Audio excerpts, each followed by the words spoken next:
I am Stella, 28, and literally last weekend, my role as the family's invisible engineer?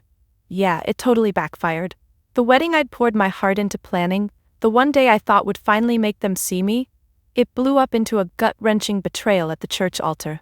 My sister, Harper, the golden child who could do no wrong, orchestrated a scheme so cruel it left me standing alone. She demanded I accept her lies, and when I refused, the room went dead silent. "You're too selfish for this family," she screamed, with my parents nodding like puppets. But here's the tea. Their abandonment didn't break me. It lit a spark. I'm not just pushing back. I'm about to unravel their lies and change everything. A quick note. This story is copyrighted by the YouTube channel Guest Stories. Reposting, revoicing, or editing this content without permission constitutes copyright infringement. Thank you for respecting original creative work. Now, back to the story. The church smelled of lilies, their sweetness cloying as I stood in my ivory gown, the lace itching my arms. My hands gripped the bouquet so tightly the stems bent. I kept glancing at the pews, expecting to see Mom's familiar gray bun, Dad's awkward tie, or Harper's smug smile. Empty. The whole left side, reserved for family, was a sea of bare wood. My maid of honor, Jess, wasn't there either. My heart thudded, a dull ache spreading as guests whispered. My fiancé, Mark, squeezed my hand, his thumb brushing my knuckles, grounding me. "They'll show," he murmured, but his eyes betrayed doubt. I'd spent months planning this. Every detail, table settings, the string quartet, the handwritten vows, was perfect. I'd texted Mom the schedule, called Dad to confirm, even sent Harper a save-the-date with her favorite peonies on it. No responses. I chalked it up to their usual neglect. Growing up, I was the kid who got a pat on the head for straight A's while Harper's B- earned a dinner out. But this was my wedding. Surely they'd show. The officiant cleared his throat, signaling it was time. My stomach churned as I scanned the doors one last time. Nothing. Mark's mom, Ellen, gave me a pitying smile from the front row, her hands twisting her purse strap. I forced a smile back, my lips trembling. The ceremony began, and I spoke my vows, voice steady despite the lump in my throat. Mark's eyes held mine, warm and certain, but I felt the absence like a weight. Each word I said was a defiance, a promise to myself. I didn't need them to be whole. After at the reception, I moved through toasts and dances like a ghost. Guests avoided mentioning my family, their eyes darting away when I passed. Mark pulled me close during our first dance, whispering, "You're enough." But the emptiness lingered. I excused myself to the bathroom, locking the door. In the mirror, my mascara smudged, my face pale. I pressed my palms to the cool sink, breathing hard. Why didn't they come? What had I done? Later, as we cut the cake, my phone buzzed. A text from Jess. "Stella, I'm so sorry. Harper told me you canceled the wedding. I just found out." My hands shook, the knife slipping slightly, nicking the tablecloth. Mark steadied me, his brow furrowing as he read the screen. Harper. Of course. She'd always been the star, the one Mom and Dad doted on, while I faded into the background. But this was deliberate. I felt a spark of anger, hot and sharp, ignite in my chest. I didn't cry. Not then. Instead, I straightened, tucked my phone away, and smiled for the photographer. The guests cheered as Mark fed me cake, his fingers brushing my lips. But inside I was already planning. Harper thought she'd won, that her lies would bury me. She was wrong. I'd spent years building myself up, a biomedical engineer who'd clawed her way through a field that didn't want her. I wasn't the quiet kid anymore. Tomorrow, I'd face them. I'd demand answers, and I wouldn't let them dodge the truth. The night ended with Mark and me in our hotel room, his arms around me as I stared at the ceiling. "We'll figure it out," he said, voice soft. I nodded, but my mind was racing. Harper's betrayal wasn't just a slight, it was a declaration of war, and I was done playing the overlooked sister. The spark in me was growing, and it was about to set everything ablaze.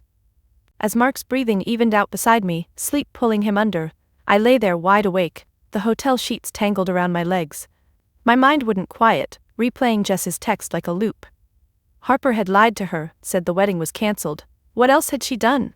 Told Mom and Dad the same? The anger simmered, but beneath it, an old hurt resurfaced, one I'd buried deep. I shifted onto my side, staring at the faint glow of city lights through the curtains, and let the memories flood in. It wasn't just the wedding. This was years in the making. a pattern of me being shoved aside while Harper basked in the spotlight. I remembered my high school graduation, clear as yesterday. I'd worked my ass off, valedictorian with a full ride to MIT for biomedical engineering. Mom had promised a family dinner to celebrate. But that morning, Harper called from her community college, sobbing about failing a psych exam. Dad dropped everything, drove 3 hours to console her, bringing her favorite takeout. Mom stayed home to prep the house, which meant baking Harper's preferred chocolate cake. By evening, the dinner turned into a pity party for Harper. I sat at the table in my cap and gown, the tassel dangling limply as they cooed over her. "You'll bounce back, sweetie," Mom said, hugging her tight, her hands rubbing Harper's back in slow circles. Dad nodded, his fork scraping the plate absent-mindedly. When I tried to share my speech, the one I'd practiced for weeks, Harper interrupted with another tearful story. They laughed it off, and I ended up eating in silence, my diploma propped against the salt shaker, unnoticed. My fingers clenched the pillow now, the fabric bunching under my nails. That wasn't the only time. College was worse. I interned at a lab developing prosthetics for kids, long nights soldering circuits and coding algorithms until my eyes burned. One breakthrough: I designed a sensor that improved grip response by 30%. I called home excited, voice bubbling as I explained it. Mom listened for a minute, then said, "That's nice, dear." "Oh, hold on, Harper just got promoted at her retail job." Click, and she was gone, yelling for Dad to hear the big news. Harper's promotion? Assistant manager at a boutique. They threw her a party, complete with balloons and a custom cake. I got a text later. "Congrats on your thing too." My thing. I stared at that message in my dorm, the screen blurring as I blinked back frustration, my roommate patting my shoulder awkwardly. Even holidays reinforced it. Christmas 2 years ago.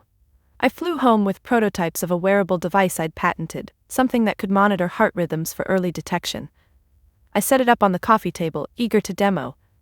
But Harper arrived with her new boyfriend, all smiles and linked arms. Mom fussed over them, adjusting his collar, pouring wine. Dad grilled him about his job, some sales gig, and beamed like he'd won the lottery. My demo? Pushed aside for charades. Harper accidentally knocked my device off the table, the casing cracking with a sharp snap. "Oops," she said, giggling, not even bending to pick it up. I knelt there, fingers trembling as I gathered the pieces, while they moved on to gifts. Harper got a necklace from Mom, engraved with "Our Shining Star." Mine? A generic sweater, 2 sizes too big. I rolled over in bed, my breath coming faster. Why Harper? She was the baby, 3 years younger, always charming her way out of trouble. Failed classes? She's creative, not book smart. Partied too hard? She's young, let her live. Meanwhile, I was the reliable one, the fixer. Broke my arm in middle school? I bandaged it myself before telling them, not wanting to interrupt Harper's piano recital. They praised my independence, but it felt like code for handle it alone. Dad would ruffle my hair occasionally, say, "You're our smart girl," but his eyes always lingered on Harper, watching her twirl in new dresses. One memory hit harder. My 21st birthday. I just aced my finals, landed a research grant. I hinted at wanting a quiet family outing. Instead, they surprised Harper with tickets to a concert because she's been stressed. I spent the night alone in my apartment, eating cold pizza, the grant letter crumpled in my fist. I called Mark, we'd just started dating, and vented, my voice cracking. He listened, then drove over with cupcakes, his hand warm on mine. "They don't see you," he said simply. That truth stung, but it was the first time someone validated it. Lying there now post-wedding, it all connected. Harper didn't just lie about the wedding. She'd been undermining me forever, whispering doubts to our parents, making sure I stayed in shadow. "Stella's too busy with work," she'd say, or "she's not into family stuff." And they believed her, because it was easier. My chest tightened, a mix of rage and sorrow. I wasn't jealous of Harper's spotlight. I was tired of being erased. Mark stirred, mumbling in his sleep, and I nestled closer, his warmth a reminder I wasn't alone anymore. But as dawn crept in, painting the room gray, resolve hardened. Tomorrow, no, today, I'd confront them. Drive to their house, lay out Jess's text, demand the full story. My hands steadied as I imagined it. Mom's face paling, Dad's avoidance, Harper's fake innocence crumbling. I'd force them to see me, not as the overlooked engineer, but as the woman they'd hurt. The spark from earlier?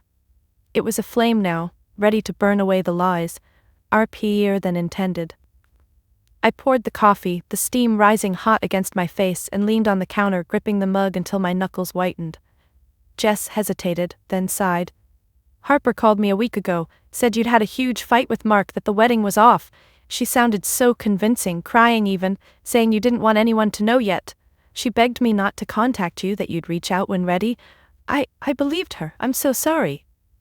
My breath caught, the mug nearly slipping from my hand. I set it down hard, the clink echoing. Harper crying? That was her go-to move.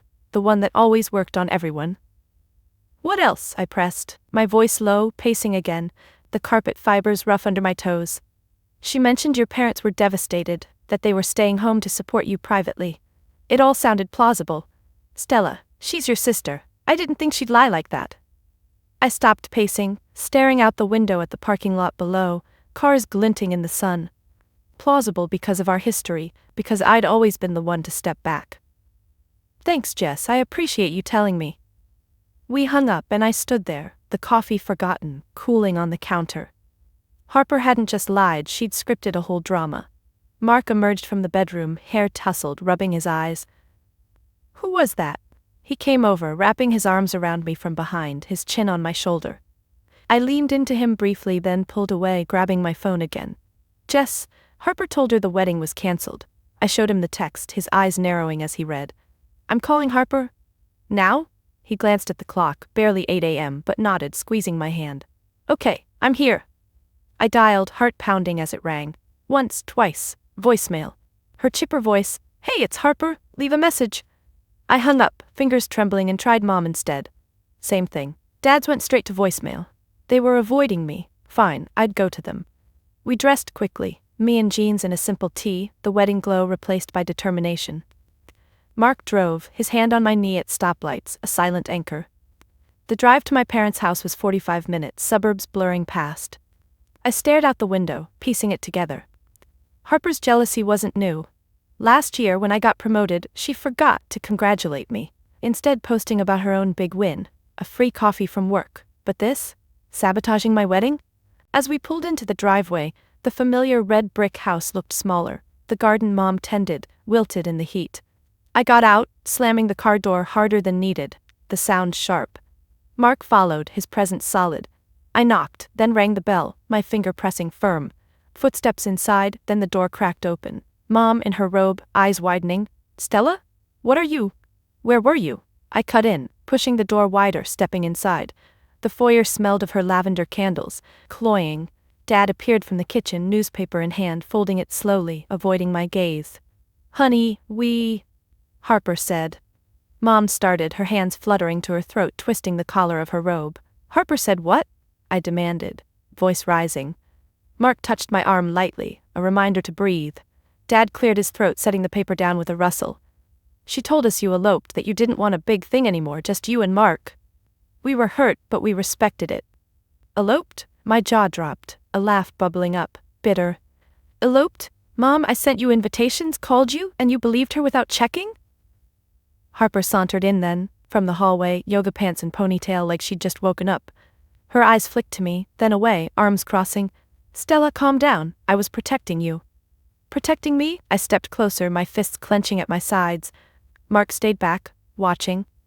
She shrugged, leaning on the wall, her nail picking at a chip in the paint. You were stressed, I thought you'd thank me.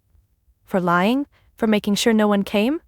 I pulled out my phone, showing Jess's text. You told Jess it was cancelled. Told them we eloped. What else? Mom gasped, hand to mouth, eyes darting to Harper. Dad shifted, his feet shuffling on the tile. Harper's face hardened, her lips pursing. Fine, you want the truth? You've always been the perfect one, Stella. MIT, big job now, Mark, I was sick of it. Mom and Dad always compare me to you. Compare you? I echoed, incredulous. They worship you. Every achievement I had was ignored for yours. She snorted, pushing off the wall. Please, they pitied you, the nerdy sister. I did them a favor, spared them your boring ceremony. The words hit like slaps, my cheeks flushing. Mom intervened, stepping between us, her hands raised. Girls, stop. Harper, is this true? Harper rolled her eyes. Whatever, she deserved it. Dad finally spoke, voice gruff. Harper, that's not right, but his tone was weak, his eyes on the floor. I turned to them, tears pricking now. You didn't come because of her lies, and you didn't bother to confirm. That's on you too. Mom's face crumpled, her shoulders sagging. We should have called. We're sorry. Sorry. The word hung there, inadequate. I wiped my eyes, backing toward the door. Not enough, not yet. Mark opened it for me, his hand on my back. As we left, Harper called, "Run away, like always." I didn't look back, the door clicking shut behind us. In the car I broke, sobs shaking me. Mark pulled over, holding me as I cried, his shirt dampening. The scheme was out, Harper's malicious plot exposed. But the pain? It cut deeper, revealing fractures I'd ignored. We drove home in silence, my mind whirling. Confrontation was just the start.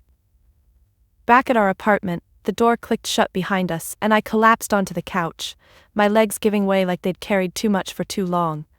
Mark knelt in front of me, his hands on my knees, thumbs rubbing small circles. "Talk to me," he said softly, his eyes searching mine. The living room felt too quiet, the afternoon sun slanting through the blinds, dusting the coffee table where our wedding photos would soon sit, mocking reminders of the empty pews. I shook my head, words stuck in my throat. The drive home had been a blur, trees whipping past as tears streamed down my face. Now the reality settled in, heavy and unyielding. Harper's confession echoed, "You deserved it." And my parents' weak apologies, their avoidance. It wasn't just the wedding, it was the culmination of everything. I pulled my knees up, hugging them, my chin resting there. Mark sat beside me, arm around my shoulders, pulling me close. His shirt still smelled of the hotel soap, a faint comfort. "I need to go back," I whispered finally, my voice hoarse. That wasn't enough. They need to face what they've done, not just the lies, but all of it.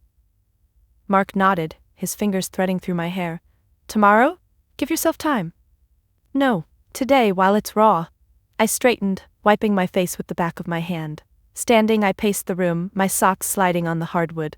The apartment was still scattered with wedding prep, ribbons in a box, unused favors on the shelf.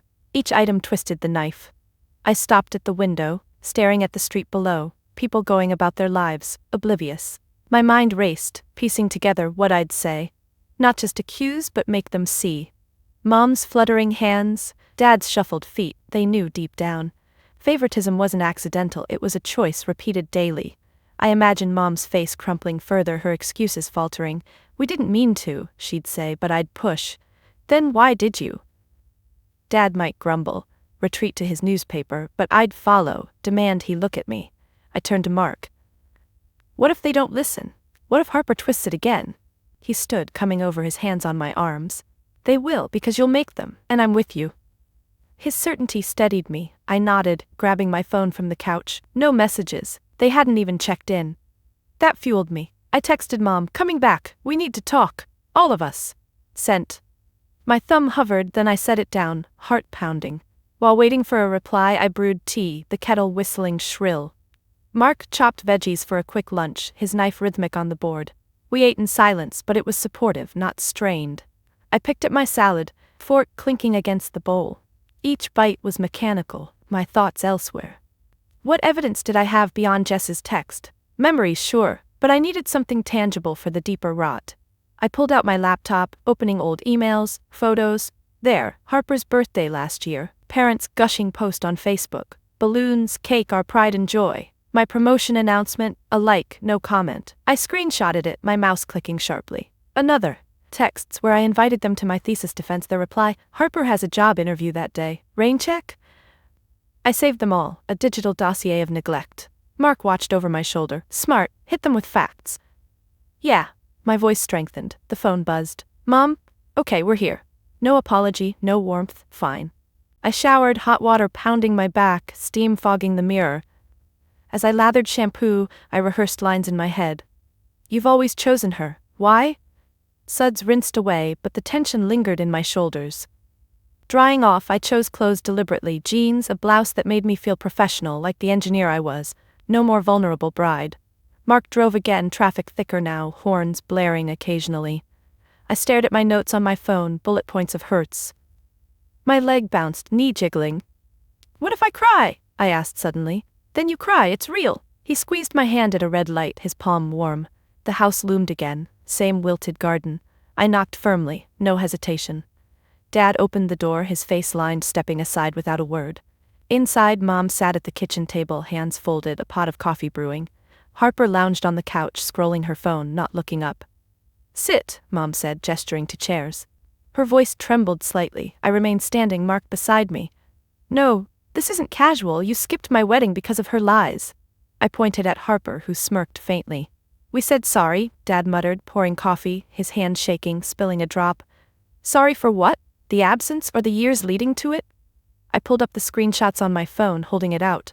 Mom took it, squinting, her glasses slipping down her nose. She scrolled, face paling. "Stella, we celebrated you too?" "When?" I challenged, voice steady. "Name one time my achievement wasn't overshadowed." Dad set his mug down hard. "You're exaggerating."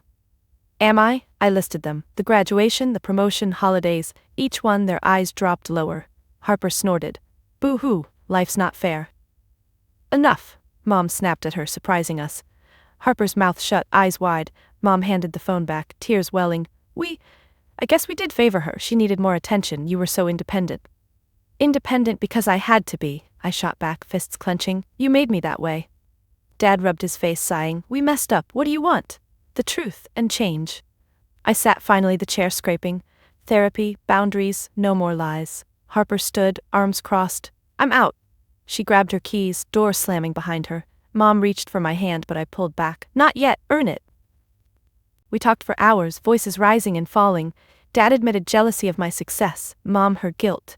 It hurt, hearing it, my throat tight. Mark interjected gently, supporting. As evening fell, exhaustion hit. "We'll try therapy," Mom said, voice small. I nodded, standing. "Good. But it's fragile." We left, the door closing softly. In the car I exhaled, leaning back. The showdown drained me, but the revelation? It was out, forcing them to face decades of damage.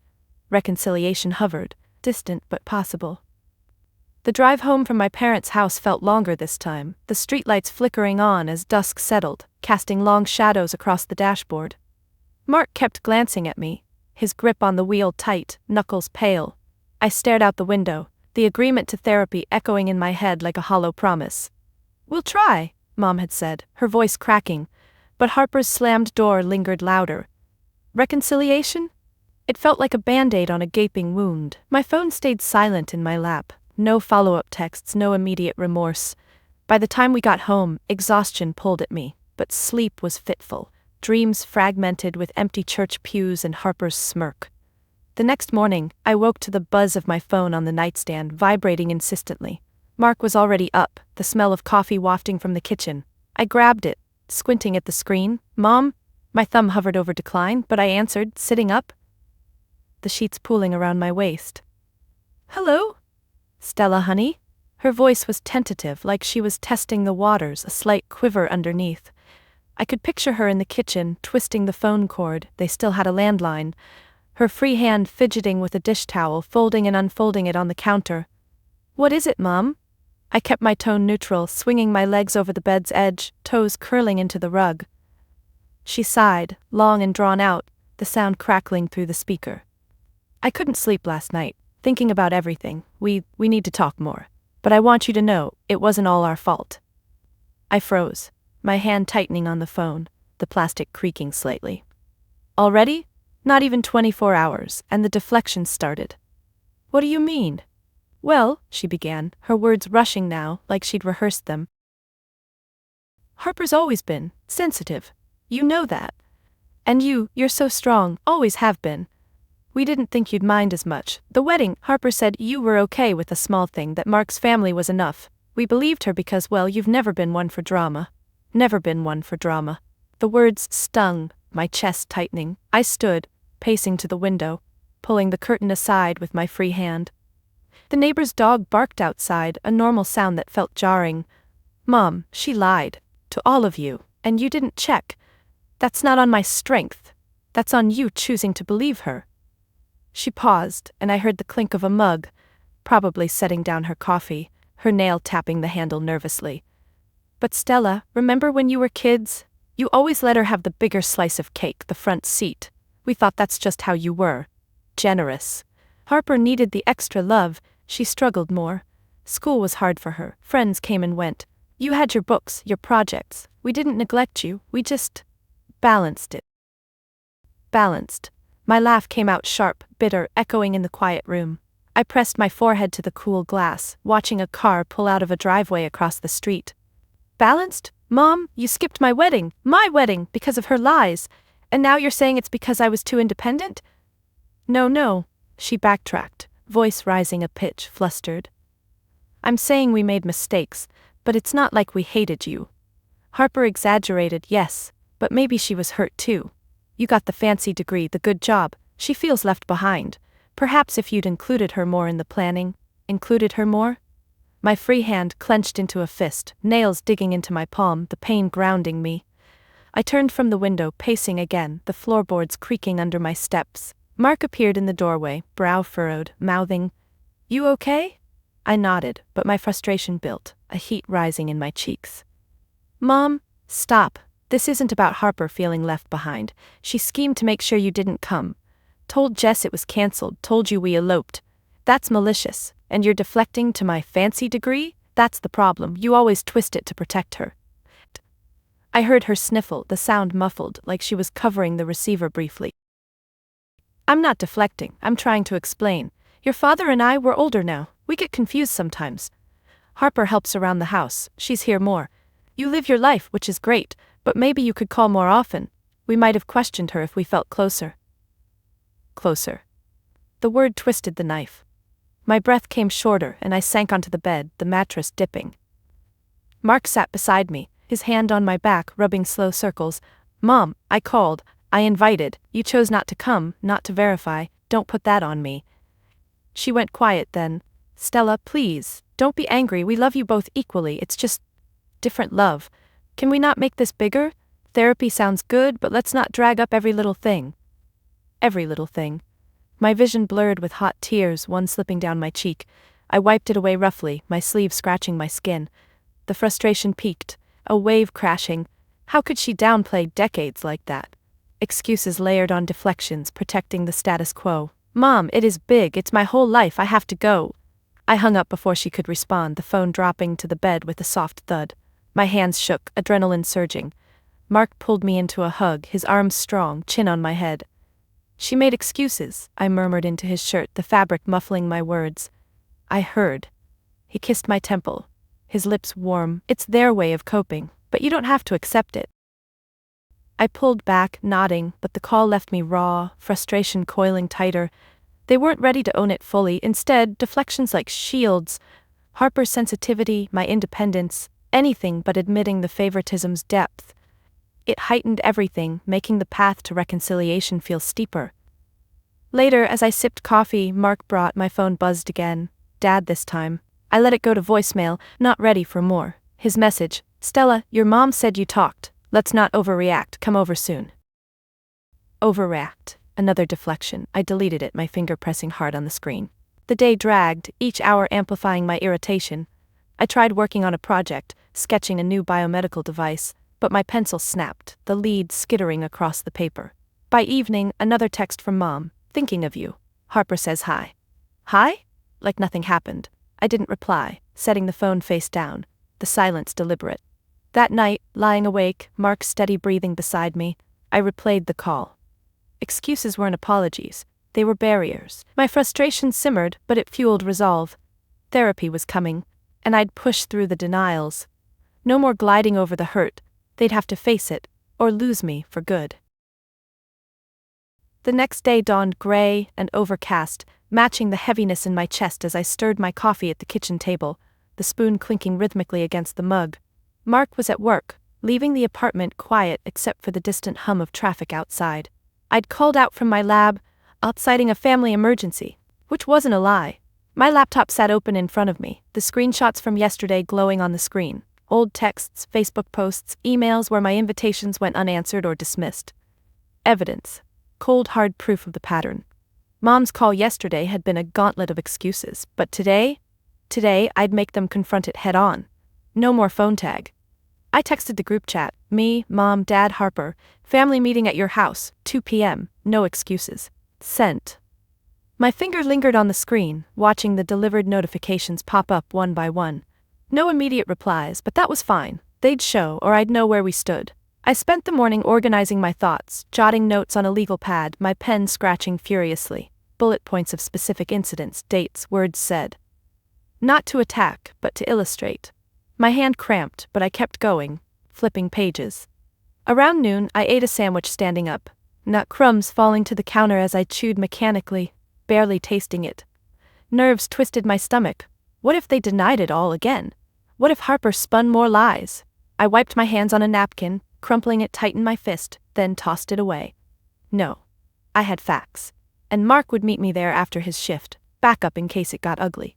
The drive over was tense, rain starting to patter on the windshield, wipers swishing intermittently. I gripped the wheel, knuckles white, rehearsing in my head. This is what you did. This is how it felt. Pull into the driveway, cars there, including Harper's beat-up sedan. Good.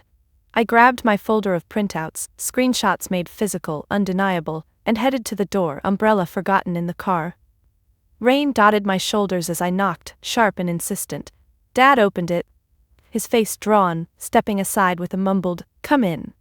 The living room smelled of fresh-baked cookies. Mom's stress baking, no doubt. She was on the couch, hands clasped in her lap, twisting a tissue into shreds.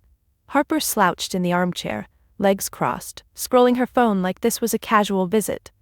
She glanced up, eyes narrowing briefly before dropping back to the screen. I didn't sit. Instead, I stood in the center, folder in hand, rain dripping from my hair onto the carpet. Thanks for being here. We need to address what happened, not just the wedding, but why it was so easy for Harper's lies to work. Mom nodded quickly, her eyes darting to Dad, who settled into his recliner, arms folded. We're listening, Stella. I opened the folder, pulling out the first printout. Jess's text overlaid with Harper's confession from the other day. Let's start with the facts. Harper told Jess the wedding was cancelled. Told you we eloped. Why? Because she wanted to hurt me, but you believed her without a call, a text. Why?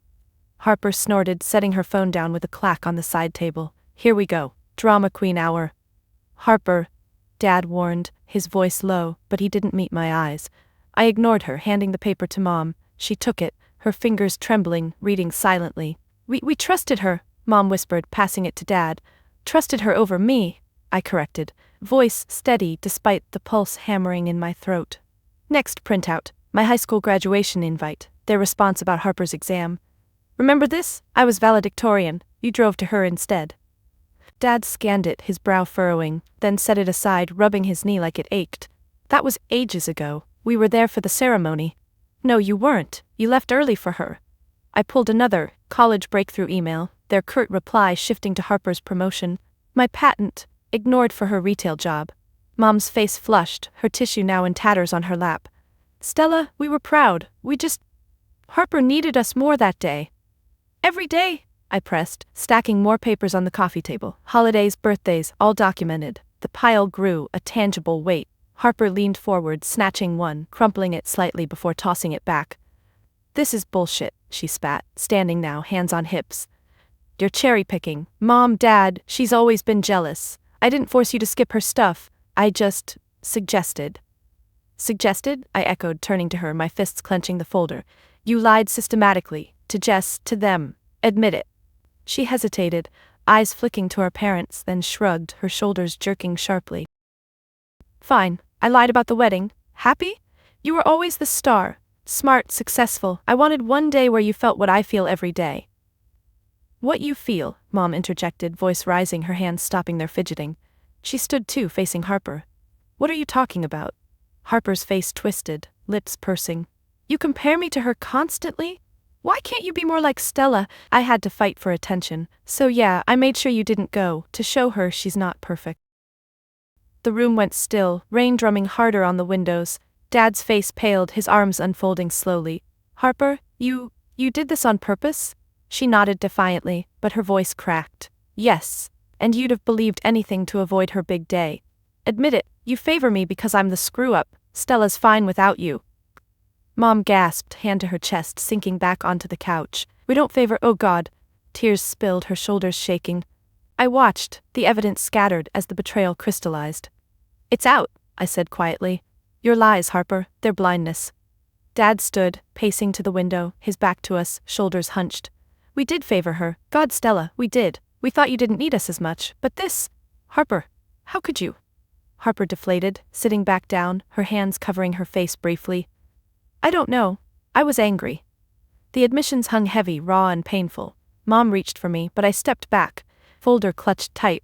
This is the verdict, betrayal from all of you. Harper's scheme, your neglect. We can't ignore it anymore. Mark arrived then, knocking softly, letting himself in with the spare key. He took in the scene, coming to my side, hand on my elbow. Everything okay? Not yet, I said, but the escalation had forced it. Their faces showed cracks, admissions spilling like the rain outside. Harper's deceit laid bare, parents' favoritism confessed. It hurt, but it was progress, brutal and necessary. We talked more, voices overlapping, tears flowing. Dad apologized first, haltingly, his voice thick. We're sorry, Stella, truly. Mom nodded, sobbing. Harper muttered a sorry, eyes downcast. As we wrapped up, exhaustion settling, I gathered my papers, the edges damp from the rain. Therapy starts next week, no backing out. They agreed, nods all around. Driving home with Mark, wipers slashing, the weight lifted slightly. The confrontation had escalated to truth, forcing admissions. Betrayal acknowledged, now the real work began. Rain continued to lash against the car windows as Mark navigated the slick roads home, the wipers thumping a steady rhythm that matched my pounding heart. The family meeting replayed in my mind. The scattered papers on the coffee table, Harper's defiant shrug crumbling into a muttered sorry, Mom's sobs echoing in the tense air. They'd admitted it, finally. The favoritism, the neglect. But words were cheap. The real turning point loomed in the raw aftermath, where excuses gave way to breakdowns. I leaned my head against the cool glass, watching rivulets streak down, mirroring the tears I held back. Mark reached over, his hand finding mine, fingers interlacing tightly, his thumb stroking the back of my knuckles in slow, reassuring passes. We pulled into our apartment parking lot, the engine ticking as it cooled, rain drumming on the roof. Inside, I kicked off my wet shoes, the thud echoing in the hallway, and headed straight for the couch, curling up with my knees drawn close. Mark hung our coats, water dripping onto the mat, then joined me, his weight dipping the cushions. That was intense, he said softly, his arm draping over my shoulders, pulling me against his side. His shirt was damp, clinging slightly, but his warmth seeped through. Yeah! My voice was muffled against him. The admissions felt like a dam breaking, but the flood of emotions hadn't hit yet. My phone buzzed in my pocket, Mom again. I pulled it out, screen lighting my face, and read, Stella, please come back tomorrow. We need to really talk. No more hiding. I showed Mark, his eyes scanning it before nodding. Go, he encouraged, his free hand brushing a stray hair from my forehead, tucking it behind my ear gently. The next morning, sun breaking through clouds, I drove alone, wanting this moment unfiltered. My hands gripped the wheel, palms sweaty despite the AC blasting. What would they say now without Harper's interruptions? The house looked the same, but as I knocked, the door opened immediately. Dad there, his eyes red-rimmed, stubble shadowing his jaw like he hadn't slept. Stella, he stepped aside, his voice gruff, hand gesturing weakly to the living room. Mom was already seated, a box of tissues on the table, her fingers shredding one into tiny pieces, confetti-like on her lap. No Harper, good. I sat across from them, chair scraping the floor, my back straight, hands folded in my lap to hide the tremble. Dad cleared his throat, sinking into his spot, elbows on knees, staring at his clasped hands, knuckles whitening as he squeezed. We talked all night after you left. It hit us. Really hit us. Mom nodded, her eyes welling, a tear slipping down her cheek.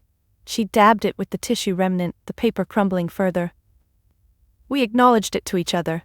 The favoritism, it's been there since you girls were little.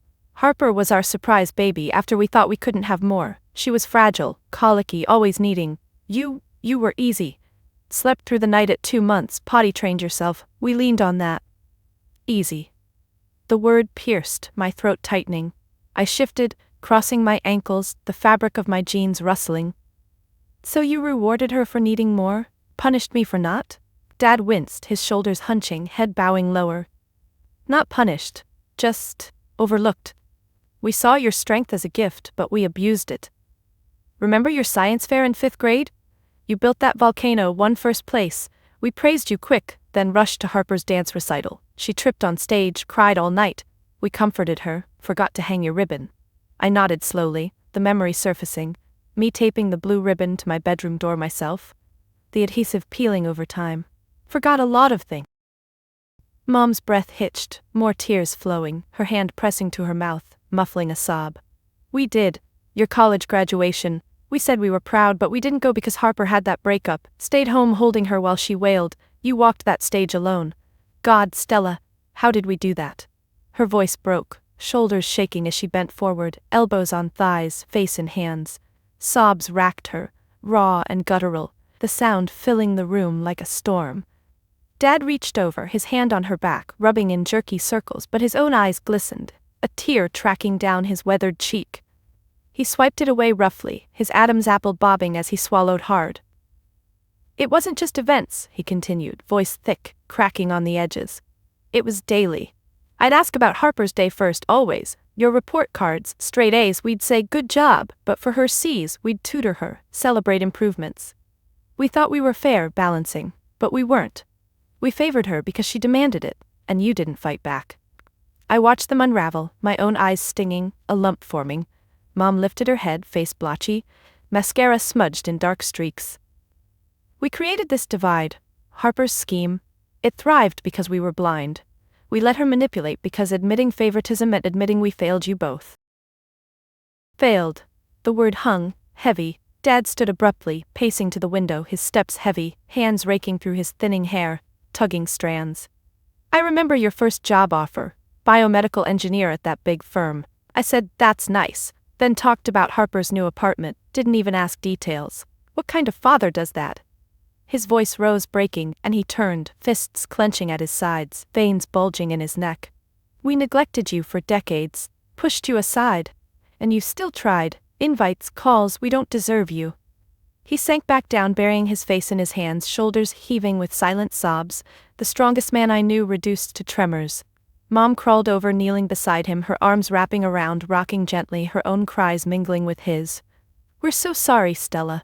So deeply sorry. We love you, we always have, but we showed it wrong. Terribly wrong. The breakdowns crashed over me, their pain mirroring mine. I stood, knees wobbly, and crossed to them, hesitating before placing a hand on Dad's shoulder. He flinched, then covered it with his own, gripping tight, his fingers calloused and shaking. Mom looked up, eyes pleading, and I nodded, tears spilling now.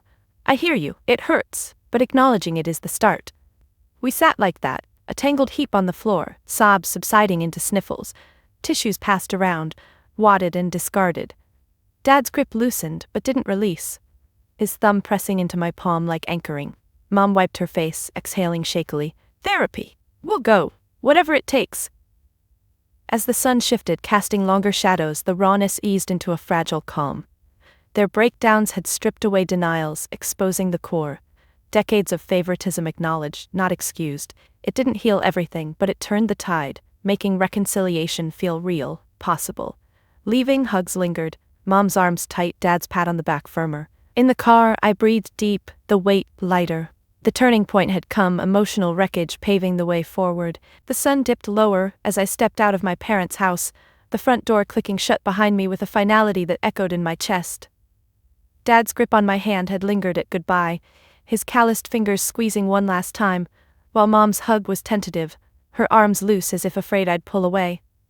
I hadn't. Not yet. But the emotional wreckage from their breakdowns left me drained, a hollow ache spreading through me. In the car I sat for a moment, keys dangling from the ignition, staring at the dashboard. Their tears, the admissions, it was real, but it didn't erase the years. Forgiveness? Not automatic. I needed space to process, to decide what came next. With a deep breath I turned the key, the engine rumbling to life, and drove off, the house shrinking in the rearview mirror.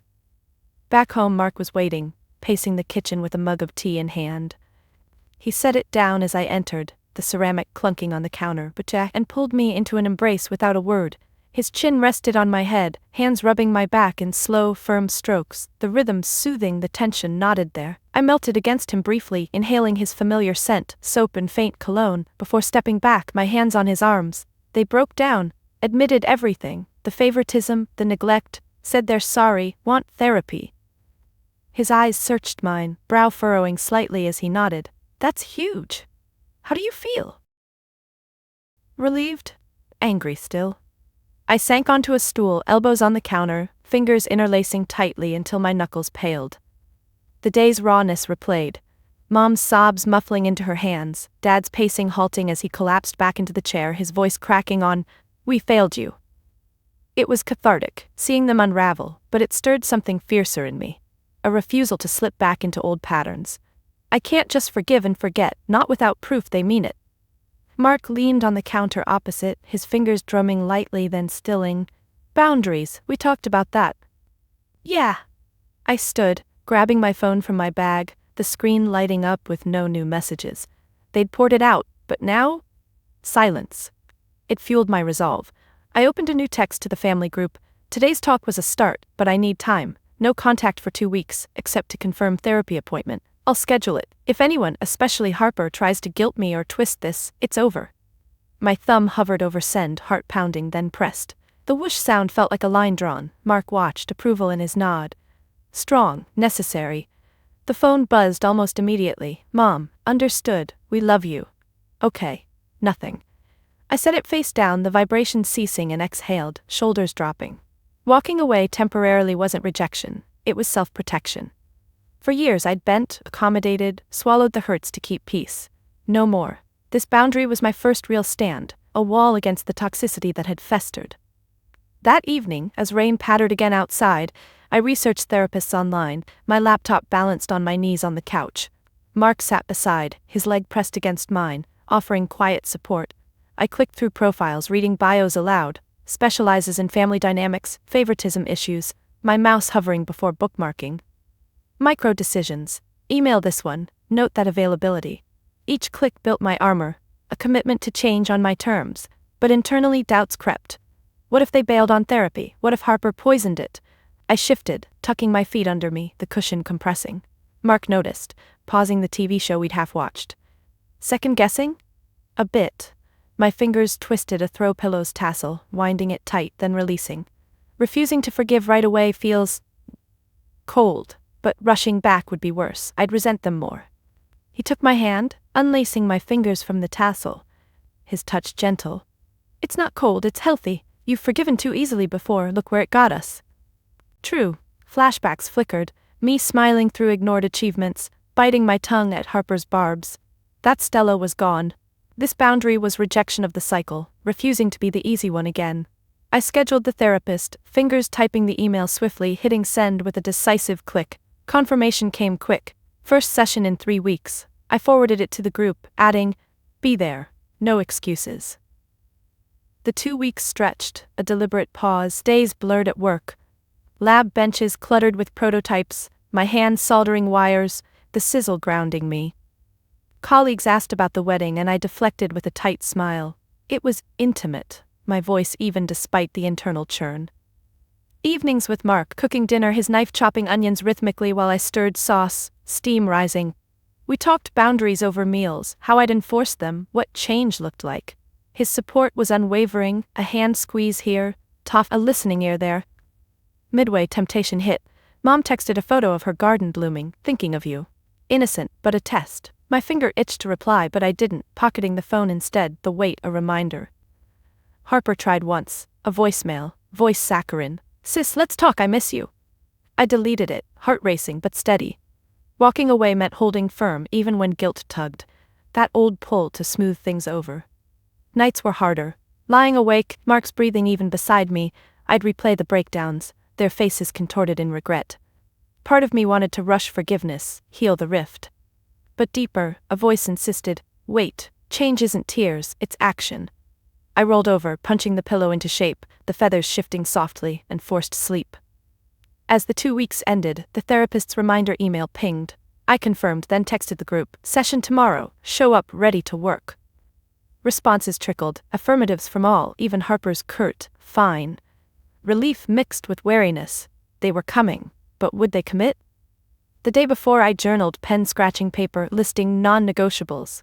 No more lies, equal effort. Harper owns her scheme fully. My hand cramped, but the words solidified my stance. Refusing blind forgiveness wasn't spite, it was reclaiming power. I'd walk into therapy armored, ready to reject any backslide. That night, Mark and I sat on the balcony, stars faint above city lights. He clinked his glass to mine, wine sloshing slightly. "Proud of you. This temporary step back, it's brave." I nodded, sipping, the liquid cool on my tongue. The boundary felt solid now, a foundation. Whatever came in therapy, I'd enforce it. No change, no reconciliation. For the first time, I controlled the narrative, rejecting the toxic patterns that had defined us. It was liberating, a quiet strength blooming amid the pain. The 2 weeks of no contact stretched like a taut wire, vibrating with unspoken tensions, but in that space I found pockets of breath. Moments where the weight of my biological family's chaos lifted, replaced by the steady warmth of those I'd chosen. Mark and I had planned a low-key dinner with his mom, Ellen, and our close friends Alex and Jamie at our apartment. It wasn't meant as a contrast, but as the evening unfolded, it became one, sharp and illuminating, highlighting what real support felt like without the undercurrents of neglect or manipulation. I buzzed around the kitchen that Friday night, the aroma of garlic and herbs filling the air as I stirred the risotto on the stove, the wooden spoon scraping the pan in slow, deliberate circles. Mark chopped vegetables beside me, his knife tapping rhythmically on the cutting board, bits of bell pepper scattering like confetti. He bumped my hip playfully, his elbow brushing mine, a small gesture that pulled a genuine smile from me, the first in days that didn't feel forced. "Smells amazing," he murmured, leaning in to kiss my temple, his lips lingering just a second longer, warm and reassuring. The doorbell rang, a cheerful chime that made my shoulders relax further. I wiped my hands on a dish towel, twisting it briefly in my fists before tossing it over my shoulder, and opened the door. Ellen stood there first, arms laden with a bottle of wine and a bakery box, her face lighting up as she pulled me into a one-armed hug, her free hand patting my back firmly. "Stella, dear, you look better already," she said, her voice soft but steady, eyes crinkling at the corners as she stepped inside, kicking off her shoes with a familiar thud. No pity in her gaze, just that quiet strength she'd shown at the wedding, filling the space my family had left empty. Alex and Jamie arrived moments later, Jamie balancing a salad bowl while Alex juggled dessert plates, their laughter spilling in before them. "We come bearing greens and guilt-free sugar," Jamie announced, setting the bowl down with a clatter on the counter, then enveloping me in a bear hug, her arms squeezing tight around my ribs, holding on until I hugged back just as fiercely. Alex followed, his hand ruffling my hair lightly, a brotherly tease, before pulling out chairs at the table with a scrape against the floor. We settled around the dining table, plates clinking as we passed dishes family style, the risotto steaming, salad crisp, wine poured into mismatched glasses that glinted under the pendant light. Conversation flowed easy at first, light topics, Jamie's latest work project, a chaotic client meeting that had her mimicking voices, her hands gesturing wildly, fingers splaying for emphasis. Laughter bubbled up, mine joining in, a real chuckle that loosened the knot in my chest. Mark's hand found my knee under the table, his thumb tracing small patterns on my jeans, grounding me as I scooped another bite, the creamy rice comforting on my tongue. But as the meal progressed, the talk deepened naturally without force. Ellen asked gently midway through her wine, "How are you holding up, really?" Her fork paused midair, tines glinting, eyes fixed on mine with that maternal concern she'd extended since Mark and I started dating. No judgment, just space to speak. I set my glass down, the bass thumping softly on the wood, and exhaled, fingers drumming lightly on the stem. "It's a lot. The boundaries feel right, but lonely. Therapy soon, but part of me wonders if they'll show up changed." The words hung, vulnerable, but no one rushed to fill the silence. Jamie nodded slowly, her elbow on the table, chin in hand, listening intently without interrupting. Alex leaned back, chair creaking, arms crossing loosely. "You've got us, though. Remember that time in college when my family flaked on graduation? You and Mark dragged me out for pizza, made it a party. That's what chosen family does, shows up, no strings." His words were matter of fact, but his eyes softened, a subtle shift that warmed me more than the wine. Ellen reached across, her hand covering mine briefly, palm cool from her glass, squeezing once before withdrawing. "Blood doesn't make family, actions do. Your parents, they might learn that, but until then, we're here." I hated seeing those empty seats at the wedding, but it showed me how strong you are, and how much you deserve people who celebrate you. The sincerity hit deep, my throat tightening as I blinked back moisture, focusing on the napkin in my lap. Folding and unfolding a corner methodically, Mark chimed in, his voice low. She's right, this dinner, it's what family should be. No schemes, no favorites, just us. He raised his glass, the liquid swirling, and we clinked, the sounds tinkling like chimes, a toast to the present. Dessert followed, Ellen's pie, flaky crust crumbling as I cut slices, the knife slicing smoothly through apple filling.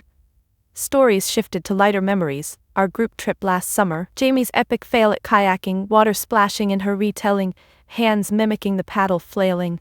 Laughter erupted again, my sides aching in the best way, head thrown back as Alex demonstrated, nearly knocking over his water glass, catching it just in time with a grin. As the night wound down, hugs at the door lingered. Jamie's arms around me again, whispering, "Call anytime, day or night." Her breath warm on my ear. Alex's quick squeeze, Ellen's longer embrace. Her hand stroking my hair once like a mother's. Mark closed the door behind them, the lock clicking, and turned to me, pulling me close, our foreheads touching, breaths mingling. In bed later, sheets cool against my skin, I lay awake briefly, Mark's arm heavy over my waist. The evening's warmth contrasted starkly with the toxic dinners of my past, forced smiles at my parents' table, Harper's barbs, Mom's deflections, Dad's silence. Those left me hollow, questioning my worth. It filled me. A reminder that family could be chosen, built on mutual respect, not obligation. No favoritism, no neglect, just genuine bonds, actions proving loyalty. It fortified me for therapy ahead. My biological family had fractured us, but these allies, they were the glue, showing me what healthy looked like. As sleep pulled me under, Mark's steady breathing a lullaby, gratitude settled in, for the contrast that clarified, for the support that healed. That gratitude lingered into the following days, a quiet anchor as I navigated the aftermath of the breakdowns and the imposed silence. The 2-week boundary had ended, but therapy loomed like a checkpoint, a place where words would turn to actions, or reveal if they were empty. I woke early the morning of our first session, the alarm beeping insistently on my nightstand, my hand fumbling to silence it before it woke Mark. He stirred anyway, rolling over to pull me close, his arm heavy across my waist, breath warm on my neck. "You've got this," he murmured, voice gravely with sleep, his fingers tracing lazy circles on my hip. I nodded into the pillow, the sheets tangled around us, but inside nerves churned. What if they reverted, made excuses in front of the therapist? I dressed carefully, choosing a sweater that felt like armor, soft but structured, and sipped coffee at the kitchen table, mug warm between my palms, steam curling up. Mark joined me, pouring his own, the liquid sloshing softly. We didn't talk much. His presence was enough, a steady gaze across the table, his foot nudging mine under it. The drive to the therapist's office was quiet, traffic humming around us, my leg bouncing until Mark placed a hand on my knee, stilling it with a gentle press. The waiting room smelled of lavender diffuser, calming but artificial, magazines fanned on a side table. My parents arrived first, Mom clutching her purse strapped tightly, knuckles white, Dad shuffling in behind, his shoes scuffing the carpet. They nodded hello, Mom smiled tentative, eyes darting to mine then away. Harper slunk in last, 5 minutes late, ponytail messy, avoiding eye contact as she dropped into a chair, arms crossed, foot tapping impatiently. The therapist, Dr. Ellis, called us in, her office cozy with plush chairs arranged in a circle, a box of tissues central like a promise of tears. We sat, me between Mark and the window, light filtering through blinds and stripes across the floor. Dr. Ellis started neutral, notepad in lap, pen clicking once. "Let's begin with why we're here, Stella?" I straightened, hands folding in my lap, fingers interlacing to steady the tremble. "My family skipped my wedding due to Harper's lies. But it's deeper. Decades of favoritism toward her, neglecting me. We've admitted it, but I need boundaries to move forward." Dr. Ellis nodded, her gaze shifting around the circle. Mom spoke next, voice small, twisting a ring on her finger. "We want to fix it. We're sorry." Harper huffed, slouching deeper, her sneaker sole peeling slightly at the edge. "Yeah, sorry. Can we move on?" "No," I interjected, voice firmer than I felt, my nails digging into my palms. "Moving on means rules. First, no more lies. Harper, if you manipulate again, I'm out." She rolled her eyes, but Dr. Ellis leaned forward. "Harper, how does that feel?" Restrictive, she muttered, picking at her nail, chipping the polish. Like I'm the villain. You schemed, Dad said suddenly, his voice gruff, surprising us. He rubbed his knee, wincing slightly. We enabled it. Boundary for us, equal effort, no more prioritizing her. Mom nodded vigorously, her earrings swaying. Yes, we'll check in weekly, alternate calls to both girls. I shook my head, leaning forward, elbows on knees. Not just calls, actions. Celebrate my wins like hers, no excuses about needing more. The session unfolded in layers, voices overlapping at times. Dr. Ellis mediated, her pen scratching notes, pausing to reflect back. Stella feels erased. Parents, how can you validate that? Mom teared up, dabbing her eyes with a tissue, the paper crinkling.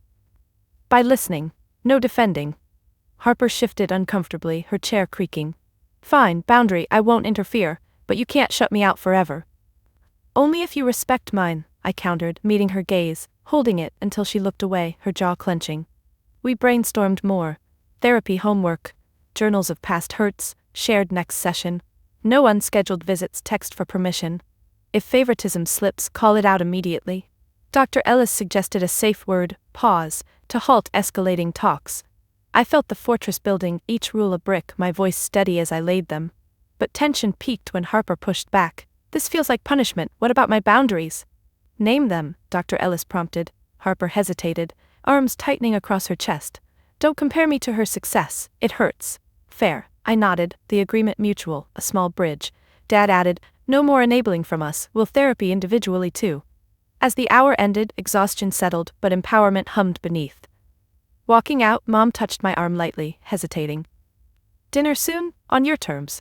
Maybe, I said, not committing, Mark's hand finding mine, squeezing. In the car, I exhaled long, head back against the seat. It worked. They listened. He smiled, starting the engine. You set the tone. The aftermath rippled through weeks. First test. My work award for a prosthetic prototype. I texted the group, won an innovation award, sharing if interested. Mom replied fast, congratulations, tell us more. Dad called, voice genuine, asking details. I explained the tech, his questions probing.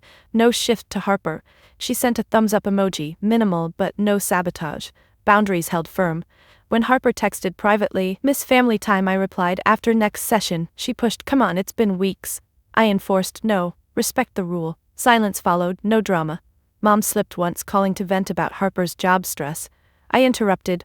Pause, this isn't equal. Ask about my day too. She apologized, pivoting, her voice chastened. It stung to correct, my throat tight, but necessary. Mark and I debriefed nightly over dinner. Pasta twirled on forks, sauce simmering. Proud of you enforcing, he'd say, his foot hooking mine under the table. Individual therapy helped me process, Dr. Ellis solo, exploring my resentment. Boundaries aren't walls, they're gates you control, she said. I journaled, pages filling with rules reaffirmed, my pen pressing hard. A month in, family session 2, progress reports. Dad shared his journal entry, voice halting, reading about missing my milestones, tears welling. Mom admitted guilt, hands wringing. Harper grumbled, but owned a lie from childhood, her admission grudging, face flushing. I set a new boundary. Holidays equal, no favoring. They agreed, nods around the circle. Aftermath brought subtle shifts. Mom sent articles on my field, Dad fixed something at our apartment unasked, tools clanking. Harper joined a call, awkward but civil. Enforcing wasn't easy. Guilt nagged when Mom's voice quavered on, I understand. But each hold strengthened me, a fortress not isolating but protecting. Mark noticed. You're lighter. I was. Boundaries carved space for healing. Rules of engagement clear, no more walking on eggshells. As sessions continued, the aftermath solidified. Family adapting, me unyielding. It was work, hands raw from building, but the structure stood, a safe haven amid the ruins. That safe haven became my foundation, a place from which I could finally look outward, not just inward at the family's fractures. As therapy sessions ticked by, weekly now like clockwork, I felt the shift in myself, subtle at first, then undeniable. My hands, metaphorically raw from enforcing those boundaries, began to heal, calluses forming into strength. Work at the lab, once a refuge from family drama, transformed into something more, a platform. I'd always poured my energy into biomedical engineering, designing devices that helped people reclaim their lives, prosthetics that moved like real limbs, sensors that detected issues before they crippled. But now, with the personal chaos stabilizing, I saw an opportunity to amplify that impact, to reclaim the family name not through reconciliation alone, but through legacy building, on my terms. It started with a single event, leading a workshop for young women in STEM, something my boss had suggested months ago, but I'd delayed amid the wedding fallout. The morning of the workshop, I woke before the alarm, the bedroom still dim, Mark's soft snores filling the space. I slipped out of bed quietly, my feet padding across the cool hardwood to the closet. Pulling on my favorite blazer, crisp, professional, the one that made me feel unbreakable, I glanced at the mirror, adjusting the collar with deliberate tugs, fingers lingering on the fabric. No more hiding behind the overlooked sister role. Today, I'd step into the light I'd earned. Mark stirred as I brewed coffee, the machine gurgling, steam rising in lazy swirls. He shuffled in, rubbing his eyes, hair tousled. "Big day," he said, voice husky, wrapping his arms around me from behind, chin on my shoulder. His warmth grounded me, but I pulled away gently after a moment, pouring 2 mugs, the liquid sloshing softly. "Yeah, nervous but ready." He nodded, taking his cup, fingers brushing mine. "You'll crush it, show them what Stella can do." Our shared last name now post-wedding, a reminder that I'd built a new family branch, one rooted in equality. The drive to the community center was smooth, early traffic light, radio humming low. I rehearsed in my head, gripping the wheel, knuckles whitening slightly at red lights. The workshop was for high school girls, underrepresented in engineering, much like I'd been, the one tinkering in the garage while Harper got dance lessons. I'd prepared slides on my latest project. A affordable prosthetic arm with neural feedback allowing users to feel touch. But more than tech, I'd weave in my story, neglect, perseverance, reclaiming worth. It felt vulnerable, exposing the family scars but powerful too. Parking, I grabbed my laptop bag, the strap digging into my shoulder as I walked in, heels clicking on the tile lobby. The room buzzed with energy, 24 girls seated in rows, chatting, notebooks open. The organizer, Miss Reyes, greeted me with a firm handshake, her palm cool and dry. "We're excited. These kids need role models like you." I sat up at the front, projector humming to life, my hands steady as I connected cables, the click satisfying. As they quieted, I stood tall, scanning faces, eager eyes, some fidgeting with pens, clicking them open and closed. "Good morning," I started, voice clear, echoing slightly off the walls. "I'm Stella, biomedical engineer. Today, we'll talk tech, but also resilience. Because innovation isn't just circuits, it's overcoming." I clicked to the first slide, the screen glowing with a photo of my prototype, wires and sensors detailed. Gasps rippled, one girl leaning forward, elbows on knees. I dove in, explaining the mechanics, how electrodes read muscle signals, my fingers tracing air diagrams, mimicking the flow. Questions flew. "How do you code that?" a girl with braids asked, hand shooting up, bracelet jangling. I answered, pacing slowly, the floor creaking under my steps. But midway, I pivoted to personal. I didn't have family cheering my early wins. My parents favored my sister, her dances over my science fairs. It hurt. Pausing, I gripped the podium edge, wood smooth under my palms, grounding the tremor in my voice. But I reclaimed it, built success despite them. Now, with therapy, we're mending, but my legacy? It's mine. This prosthetic helps amputees feel again, literally reclaim touch. You can too. The room stilled, pens halting. A girl in the back, glasses slipping down her nose, raised her hand tentatively. "My family's the same. Brother gets everything. How do you not give up?" Her voice wavered, fingers twisting her notebook corner, paper crinkling. I stepped closer, crouching slightly to her level. Boundaries. Therapy. And channeling hurt into purpose. Design something that matters. Prove your worth to yourself. She nodded, eyes brightening, pushing her glasses up with a knuckle. Hands-on followed. I passed around a demo model, the plastic cool and lightweight. Girls clustered, touching sensors, giggling as lights blinked from pressure. "Feel that?" I asked one, her finger pressing a pad, LED glowing. She grinned, nodding vigorously, hair bouncing. As it wrapped, Ms. Reyes thanked me, applause rising, hands clapping sharply. Girls lingered, one slipping me a note. "Thanks for sharing, inspired." I folded it carefully, tucking into my pocket, the paper crisp. Driving home, windows down, wind whipping my hair, euphoria surged. I'd used my success not for revenge but impact, mentoring those like young me. The family name, once tainted by favoritism, now linked to empowerment. Therapy had cleared space for this. Boundaries let me thrive without resentment's drag. That evening over dinner, stir-fry sizzling, Mark flipping veggies in the pan, I shared details. They connected, felt good reclaiming. He plated food, steam rising, and hugged me, fork still in hand. That's your legacy, proud. A week later, ripple effects, emails from girls, one starting a STEM club. I forwarded to the family group, first non-therapy contact in a while. Sharing my workshop, positive impact. Mom replied, beautiful Stella, we're learning from you. Dad, impressive. Harper, cool. No overshadowing, just acknowledgement. It fueled more. I pitched a company initiative for outreach, boss approving, my proposal pages rustling as I presented. Our colleagues nodded, one clapping my shoulder post-meeting. Internally, realization deepened. Reclaiming wasn't erasing the past but overwriting it. Family mended fragilely. Next session, they praised the workshop unprompted, Mom's voice warm over Zoom, hands gesturing excitedly. You're changing lives. I nodded, screen glowing, but the true win was internal, legacy mine, built on success, inspiring beyond blood ties. Months blurred, workshops multiplying, my name in local articles. Engineer empowers youth. Parents clipped them, sending photos, their pride genuine now. Harper even attended one, sitting quietly, applauding at end. Good job, she said awkwardly, hugging stiffly, her arms quick to release. Through it, micro-victories. A girl's thank you email, tears pricking as I read, Mark's proud glances, my reflection stronger. Reclaiming the legacy meant honoring the engineer I'd become, not the overlooked child. It was positive, outward, impact rippling, family name redeemed on my terms. That sense of reclamation carried me through the following months. A steady undercurrent as therapy sessions evolved from tense confrontations to tentative bridges. We'd meet every other week now, the therapist's office becoming familiar. The same circle of chairs, the faint hum of the air conditioner, the tissue box that saw less use over time.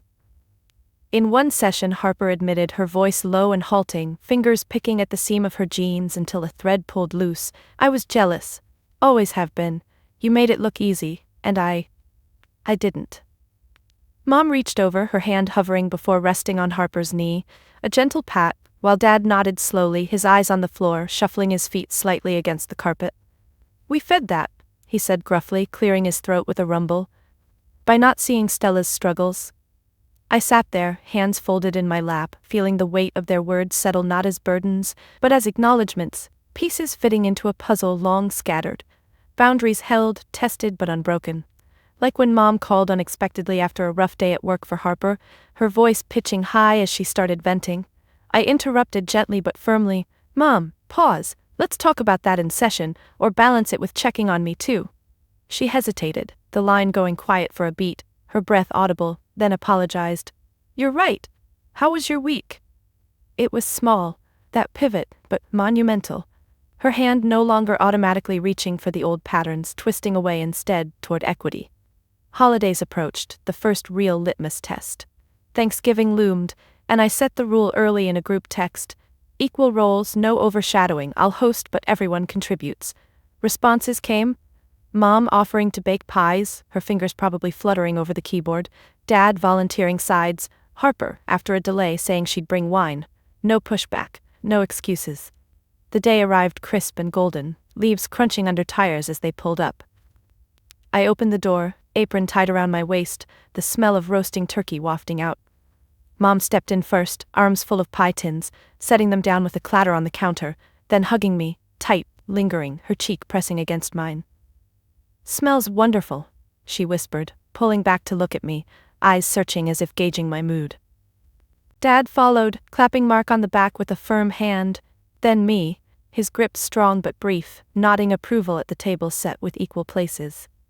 Harper arrived last, bottle in hand, hesitating at the threshold before stepping in, her posture stiff, arms crossing briefly before uncrossing. Nice setup, she muttered, handing over the wine, fingers brushing mine awkwardly. We moved through the afternoon deliberately, conversations balanced, no one dominating. When I shared about a new grant for my prosthetics work, they listened. Mom asking questions, her head tilting curiously, Dad grunting interest, leaning forward, Harper nodding, her fork pausing mid-air. No interruptions, no shifts to her stories. It felt normal. Fragile, like a new vase not yet tested by time, but present. After dinner, as plates clinked in the sink, Mark washing, me drying, the suds bubbling under my hands, Mom joined, towel in hand, her movements slow, deliberate. "This was good," she said softly, wiping a plate in circles. "We're trying." I nodded, stacking the dry one, the ceramic cool against my palm. "I see it." Later by the fire, Dad opened up unexpectedly, poking the logs with the iron rod, sparks flying up. "I regret the years," he said, voice low, eyes on the flames dancing, "but watching you now, you're stronger for it." Harper sat quietly, knees drawn up, adding little, but her presence without drama was progress. As they left, hugs exchanged, Mom's enveloping, Dad's back pat turning into a squeeze, Harper's quick but there. I closed the door, leaning against it, the wood solid at my back. Mark wrapped his arms around me from behind, chin on my shoulder. "How do you feel?"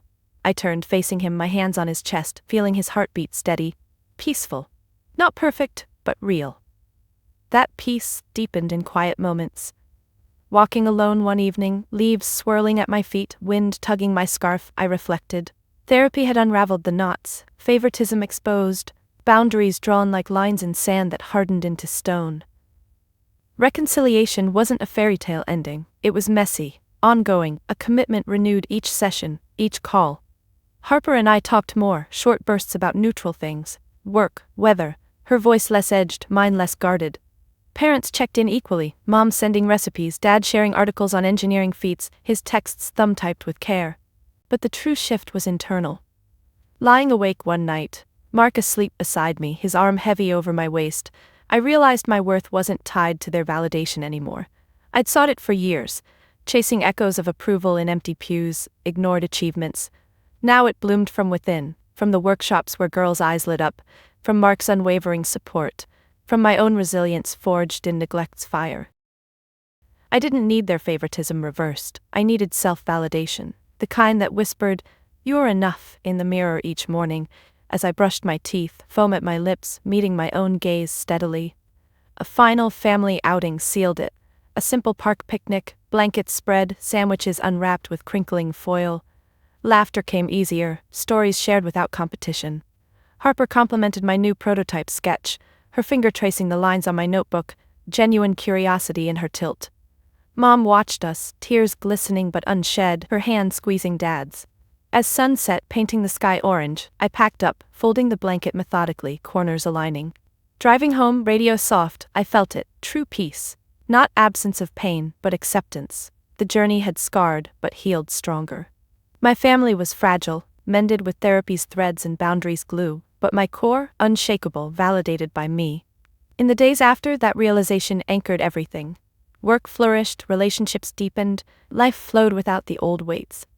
I'd flipped the script, not through revenge but growth, and in that I found the ultimate reconciliation with myself. The journey wasn't easy, therapy sessions that dug deep, boundaries that tested wills, a wedding betrayal that could have shattered us. But here we are on the other side, with fragile ties strengthening into something real. It took confronting the lies, the favoritism, the neglect, and choosing to build healthier paths. I learned my worth isn't defined by their past mistakes, but by my own resilience and the love I've cultivated elsewhere. So, what do you think? Did I set boundaries firmly enough, or could I have pushed harder for change? Drop a comment below, sharing your thoughts, or tell me about a time you had to reclaim your own story in a family dynamic. Your experiences might help someone else going through it. And if this resonated, hit that like button, share with a friend who needs it, and don't forget to subscribe for more stories of heartbreak, healing, and empowerment. Remember, true peace starts within. Go find yours.